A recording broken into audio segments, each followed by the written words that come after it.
Училишното звонче го означи почетокот на учебната година за 245.000 основци и средношколци. Споредбено со пред 10 години, бројот на ученици е намален за 27.000. Од нив 17.000 се средношколци и 10.000 основци, покажува истражувањето на Центарот за граѓански комуникации.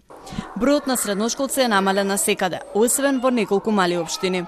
Бројот на основци пак е најмногу намален во општина Газибаба за 2389. Во општина Тетово има помалку речиси 1500 ученици. А во Центар, Струга, Куманово и Гостивар има намалување од 1000 ученици во период од 10 години. Трендот за жал продолжува и ова година има околу 100 ученици помалку во основни, толку во средни училишта. Зголемување на бројот на ученици според истражувањето на Центарот за граѓански комуникации има во главниот град и во Струмица, па таков и примерот во населбата Пинтија во општина Кисела Вода.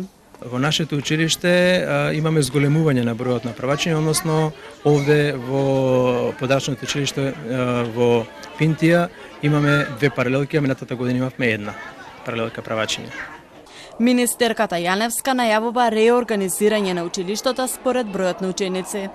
Правиме анализи кои се неопходни за едносменска настава во сите училишта широм Републиката. За жал, ситуацијата во Скопје е најтешка, особено во одредени општини, каде што има за среќа прилив на деца и таму ќе треба да се градат училишта и доградуваат училници.